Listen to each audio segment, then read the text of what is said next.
Hi, I'm Sheldon Clare, President of Canada's National Firearms Association.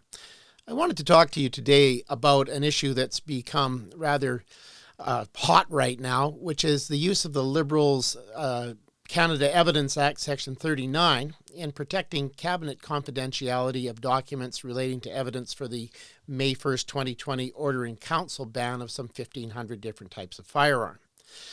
Now, there are a number of reasons that the Liberals may have invoked Section 39, and I don't think it actually is helpful to them to have done that. They may have done this for legal reasons, to help prevent the release of material that they thought might be damaging to their case, but I think it's more likely that it's for political reasons, and the information released would be damaging to the Liberals politically. Let me walk you through a couple of ideas or thoughts about that. First of all, when you have a case, which is a quasi-administrative legal manner, and which we have here in Parker and KKS Tactical versus Canada, well, one of the things is that there must be evidence to support the various positions. Now, on the firearms side of matters, we have evidence to support our assertions. That's clear. We have lots of evidence, and we're pretty confident that our evidence can carry the day. In the government side of the ledger, they don't really have much evidence for their decision. And this is really the issue, was their decision based on something rational, something reasonable? And from our perspective, that's clearly not the case. Now, there were efforts made to force them to produce evidence. And I'm not sure that having them produce evidence is actually that helpful.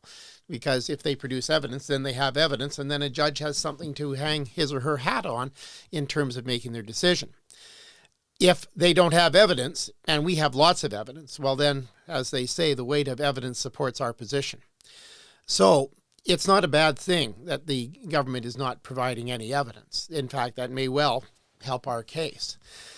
Now, the other side of this is, what are they trying to hide? Because they're obviously trying to hide something. When they deny access to information because of cabinet privilege and they're wanting to protect cabinet secrecy, well, they are trying to hide something. And what they are trying to hide probably is very damaging politically. And thus, I am sure that's the main reason that they chose not to produce anything. It may well also be damaging to their case, or at least not helpful to their case. So they clearly decided not to produce it, and thus they invoked Section 39 of the Canada Evidence Act.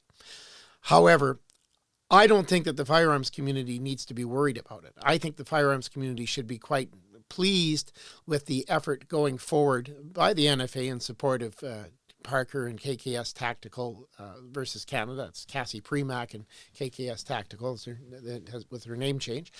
But I think that we have an excellent shot at winning this. So let's not be too concerned about it. Let's just keep the pressure on. And remember, as the councils have said for this particular case, it's a marathon. It's not a sprint. Thank you very much. I'm Sheldon Clare, President of Canada's National Firearms Association.